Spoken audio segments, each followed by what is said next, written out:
اهلا بيكم في فيديو جديد. اتمنى يا رب كلكم تكونوا بخير. ما دام وصلت للفيديو دوت يبقى انت كده ضمن سلسله فيديوهات احنا عاملينها بنشرح فيها البذور والخضروات اللي الطير ممكن ياكلها وبتفيده جدا. هنقول فوائد البذور وفوائد الخضروات وازاي تقدمها في الفيديوهات دي.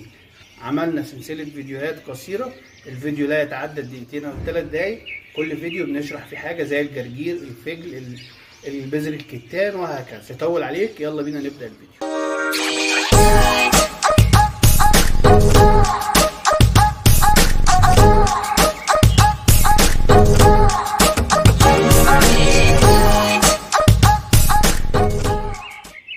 زي ما قلنا الفيديو ده هيبقى ضمن مجموعة فيديوهات معمولة عن ازاي تقدم البذور او الخضروات للطير وايه فايدتها، سواء في شكل البذور او في شكل الورق الاخضر اللي قدامك ده.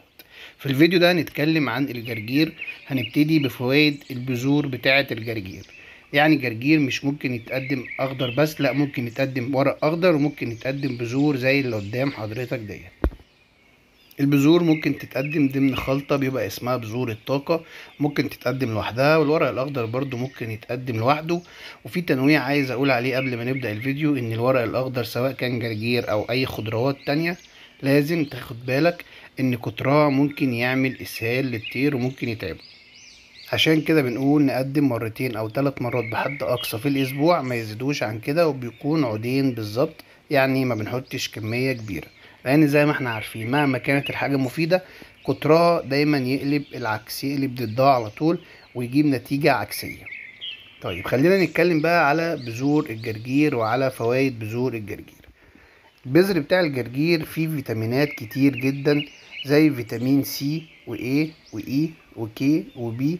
كل الفيتامينات دي بتبقى مفيدة جدا للطير. بذر الجرجير بيحتوي على الكالسيوم وعلى الفسفور، على الحديد والزنك. عشان كده بنقول اللي هو بيبقى ضمن بذور الطاقة لانه مفيد جدا.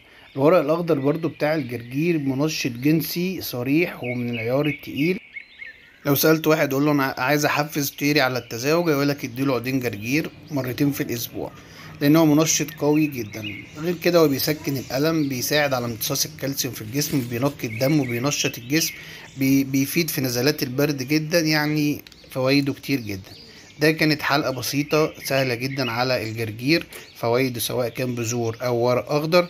اتمنى يكون استفدت مني. شوف بقية الفيديوهات، اتكلمنا على بذور كتير وعلى اكلات كتير هتستفيد منها كتير عشان طيرك يبقى في احسن صحة وتشوف احلى انتاج يا رب.